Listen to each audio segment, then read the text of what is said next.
All right, welcome back, COSA 50 folks. Professor Almeida here. Happy Thursday, everyone. Uh, I know it's a little bit late, 9:25 in the morning as I'm recording this, and I try to do these videos in one take. I don't have a whole editing crew behind me. What you see is what you get right here. So thank you for watching, and also thank you for your patience if you are currently waiting in the chat. So again, once I'm done with my announcement videos, I will be in the chat until noon today Pacific time.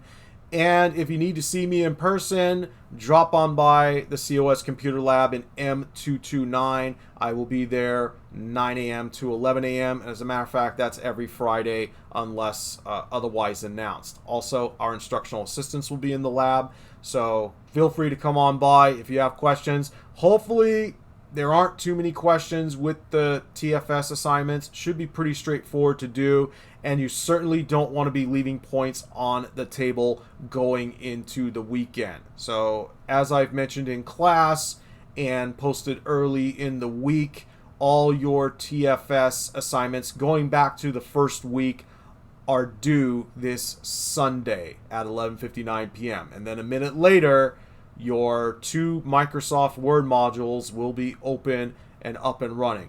We're going to be turning up the volume a little bit in this class, and I'll give you more details later on. But first, I do have some housekeeping items, especially if you weren't in class yesterday for exam day. So let's get into it. We'll start here with Canvas, and I want to begin with the two recent announcements here. First, starting with the COS Computer Lab in M229. It is now open on Saturdays from 10 a.m. to 2 p.m. So if you need that extra time, okay, you don't want to be waiting until Saturday to start, you can stop by the lab 10 a.m. to 2 p.m. If you need to take a test, such as the MOS or the IC3 or the ITS or any of the other exams we offer in our department, you will still need to show up on weekdays.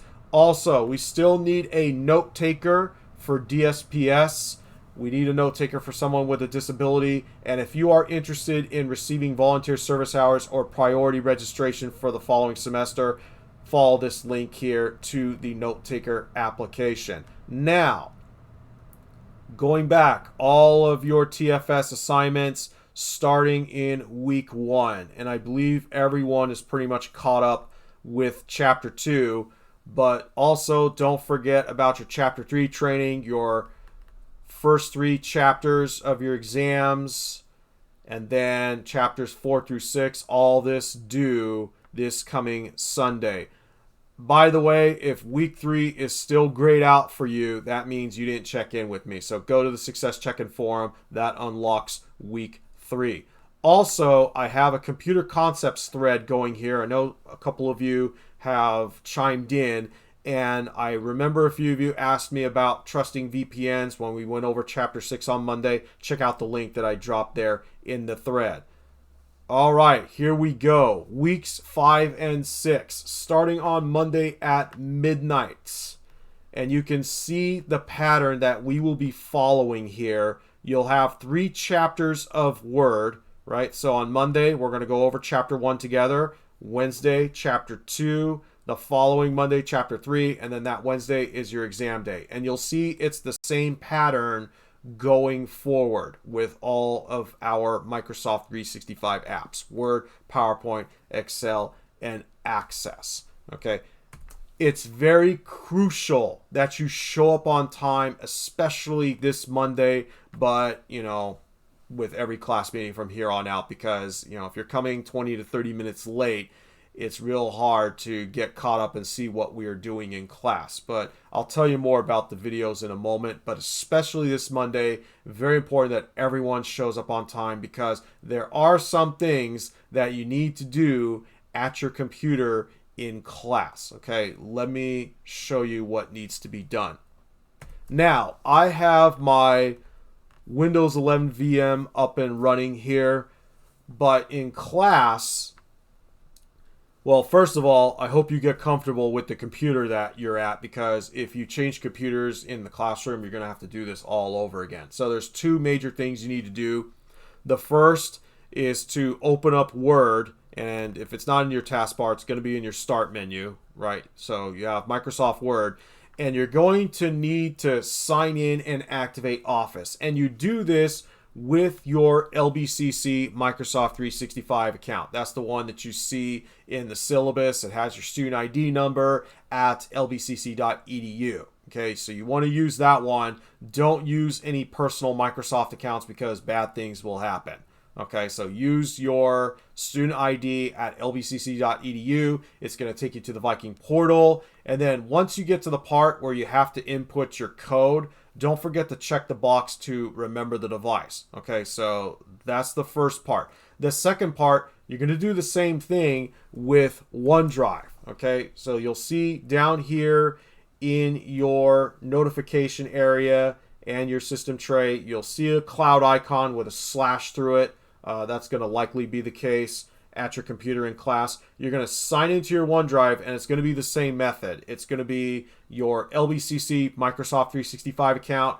And then again, when you get to the Viking portal, don't forget to check the box to remember this device. So why are you signing into your OneDrive? The reason for this is because in the past, when students are working on projects in the classroom computers, somehow for some students, their project file is saved in their downloads folder, and for others, it ends up in their OneDrive. And then when it comes time to grade the project, they end up turning in the wrong file, and then, they don't get the grade that they were expecting. So this way, you can be sure that your project file is going to be available to you, whether it's in your downloads folder or in your OneDrive. Also, if you need more time after class, and you need to go to the COS computer lab, or you're going to work on it from home, you have your OneDrive, and you can back up your files to your OneDrive so that it's available no matter where you are. Speaking of working from home,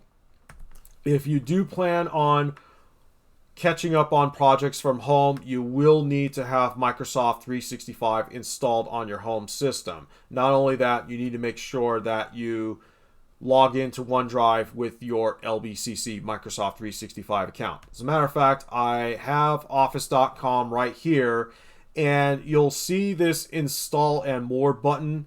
It's a little bit different from the instructions in the syllabus and from what you've seen in the video that I've provided on how to install Microsoft 365. And you'll see it says install Microsoft 365 apps. And then from there, you click on Install Office, and you pretty much follow the prompts, and it will do the rest. Okay, so you want to make sure you do that if you are working from home.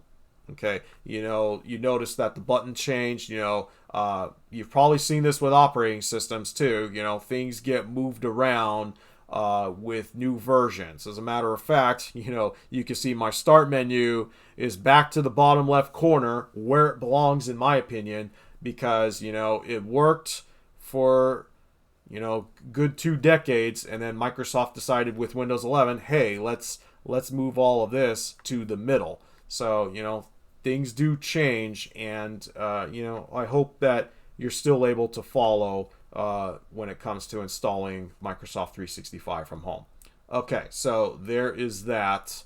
And yeah, I also have project walkthrough videos for every project. This isn't an excuse to ditch class, though. This is your backup in case you miss something and you need to see how the step works or what you need to do. Also, because week 5 is grayed out until Monday, if you want to watch ahead of time to see what's going on, go to the first day and using SAM page. Okay, you can get to this from our Canvas class homepage. And then if you scroll down to completing SAM activities, you'll see there's the page to the project walkthroughs, not just for Word, but also for PowerPoint, Excel, and Access. And then you have the Microsoft Office training. Okay, the training sims are going to be a little bit different. Okay, as a matter of fact, here's the video to go watch. It starts you in what's called apply mode. So if you know what you're doing, especially with some tasks, it shouldn't take you very long. But if you're not sure, you have observe and practice modes. Now, keep in mind with these training sims, I know that some of you know your shortcuts and you know there's multiple ways to do things in Office. But sometimes with the training sims, they kind of take this my way or highway approach, and they only show you one way. Whatever it is that they're showing you, make a note of it, because you're not just going to do that for apply mode with that task, but you're going to see it again with your exams. Okay, so make sure to keep notes, especially if for some reason the training sim doesn't let you use alternative methods. All right, one last thing in case I didn't go over this. So on Monday, we'll do the Word 1 project together in class, and then downtime, you have your Word 1 training. Wednesday, Word Chapter 2, and then your Word 2 training, and then the following week, this will be Monday, and then your exam day will be Wednesday, and we're pretty much following that pattern. Anyway, have a good weekend. Thank you for watching. I know I try to keep these videos short, but there was a lot that we need to cover in here. So again, thank you for watching. Take care of yourselves, and I'll see you all on Monday.